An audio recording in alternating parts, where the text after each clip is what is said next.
Welcome to The Outdoors Experience, a weekly look at hunting, fishing, and outdoor life on AM 560 The Answer.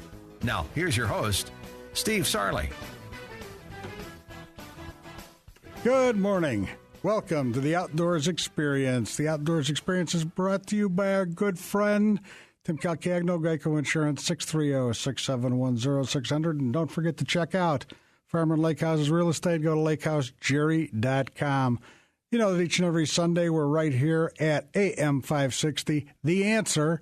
And I'm always pleased to offer you a conversation with the most interesting, the most informative, the most entertaining, as well as some of the biggest names in the world of the outdoors.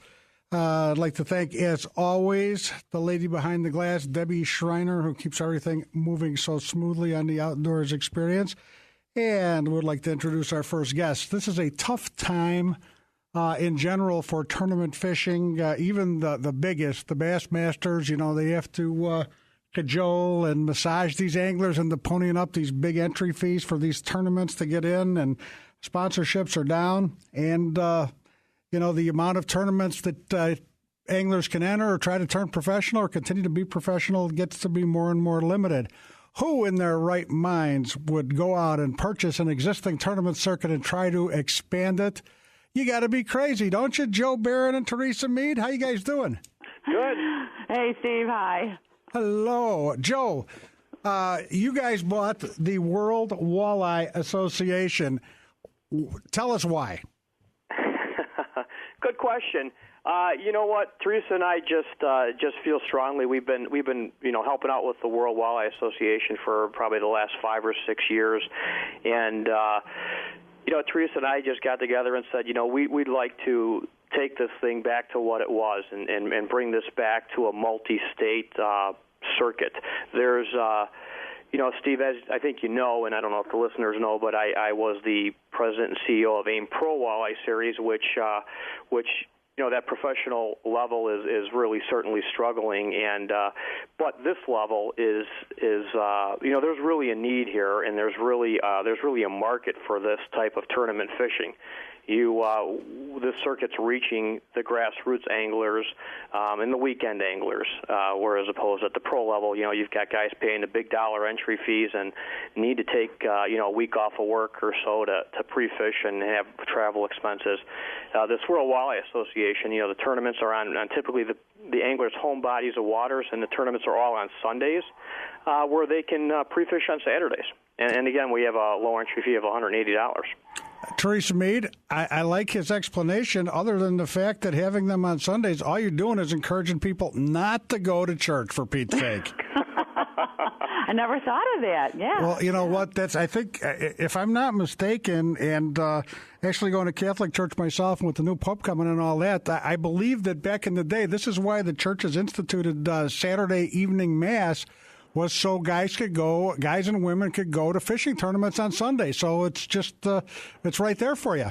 Yeah, so now it's a Saturday evening meeting, so they can go and fish. So get that church, get in your car and get going. And there's plenty of churches up where the tournaments are, so don't think you're going to miss. You're going to be able to use that fishing tournament as an excuse for missing Mass.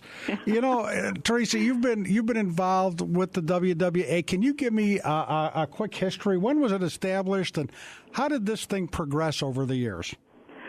Well, Steve Pohl was the original owner and founder of the World Walleye Association, and I think it was about 1999 when he first started it. And he developed that into a series in different states, and he had a vision, and unfortunately, he didn't have enough people really to help him, so, as the time went on, he didn't put as much into it. But, Joe and I can see where that vision was going. And, he really accomplished a lot. And, we're getting calls from people that had been a part of the older WWA. And they're excited. They're excited to have this possibly coming back. And that's what we want to do, That definitely sounds exciting. Yeah. And you know what? Not everybody can fish tournaments, and I'm saying that in the because everybody can fish tournaments. All you need is $180 and a boat to get in. That's a boat and a partner. Anybody can do it. Anybody can win it if they happen to, have a good day on the water.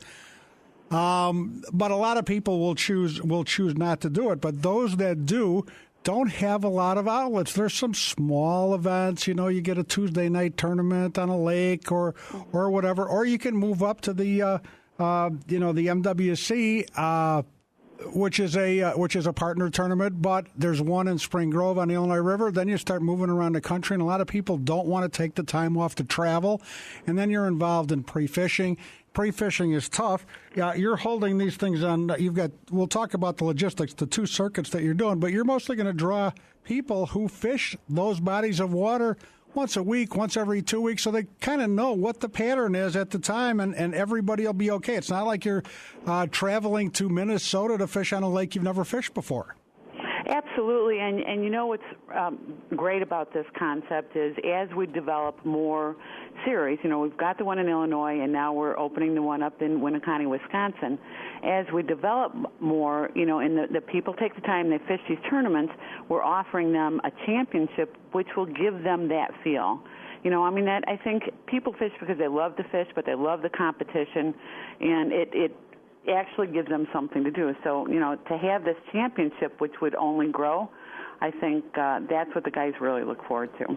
Hey, Joe Barron, you're doing this. You ran AIM before. AIM was one of the people I was talking about as far as taking a step backward due to the economy. The sponsorship is just not there. You were pulling the big names, and they were expecting the purses to grow, the payoffs to be bigger, and it's just harder to get these big sponsors that can write big checks to get into fishing unless you're bass right now, and a lot of people said that walleye fishing is just not going to make it, but we've got some big time walleye tournaments, and it just needs a little bit more support. And I think what it needs as a major league team in baseball to be successful needs a good pipeline of talent coming up from the minor leagues. And I don't want to call you the minor leagues, in all honesty, but this is a great way for people to, get into tournament fishing on a less expensive level and test their mettle and see if they are good enough to go into an FLW thing and take the time off to travel. Well, Steve, that's absolutely right, and that's what we will provide, and we hope to provide. And Mike Goffron, he's I don't know what a top 10 and top all-time money leader. I don't know what PWT. I mean, Mike's a very successful walleye angler. Came right from Antioch, Illinois here, and he grew up on this body of water, and he fished these circuits. And that's where he cut his teeth on tournament fishing. It's funny you mentioned that because we had Mike on a couple of weeks ago, and I asked him about the WWA, and I said, if we went out there to watch a WWA weigh-in, might we see a Mike Goffron? He said, yeah, sure. He says, if I'm not elsewhere, I plan on entering WWA events. Scott Duncan, a guy that won an AIM event last year, also from Northern Illinois, said the same thing. I know a lot of Illinois guys that are going to be involved in your events. And I asked Goffron, I go, all right, there's two ways of looking at this. If I'm a weekend angler thinking about getting into a tournament, I look at the WWA and I say, oh, no, Mike Goffron's in this event. I've got no chance of winning this. Why should I risk my money, or why should I donate to the Mike Goffron's Children's College Fund? Or do I say, boy, it'd be great if I kicked Mike Goffron's butt. I'd have bragging rights, whatever, for a long, long time. And he said, hey, you know what? He said, I grew up on the chain. I knew that like the back of my hand. This lake has changed. This chain of lakes has changed so much over the years. I'm way behind the pack. The stuff that I knew and where the fish were and what they did have changed because the water's changed, the conditions have changed. He says, and I'm starting out now. He says, I got to get out there and pre-fish if I want to compete in these tournaments because I'm way behind guys that have been fishing it every week for the last couple of years. He said, it's not that big a deal. Don't expect a lot out of me. Well, right, and his efforts have been focused elsewhere, on the top level tournaments, and obviously he does very well. But that's right, conditions change. Yeah, you can't fish memories. And you develop your own You develop your own stars and see how they move on. You know, that MWC out at Spring Valley, if you look at the top 10, there's so many local guys from out there, you know, Ottawa, LaSalle areas. You know, I can give you a half a dozen names that I'll tell you will be in the top 20, and they don't fish anywhere else. They don't do any other tournaments. They're just good on that body of water.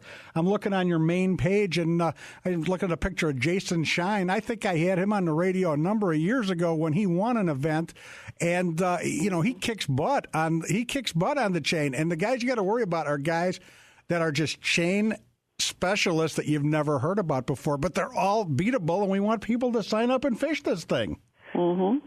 Absolutely.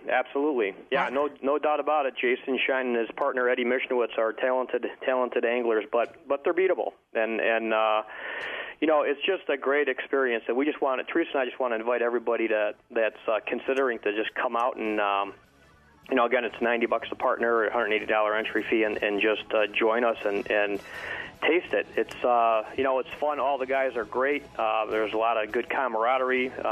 Hey, hold on a second. We've got Joe Barron and Theresa Mead on from the World Walleye Association, worldwalleye.com. Quick break. We'll be right back.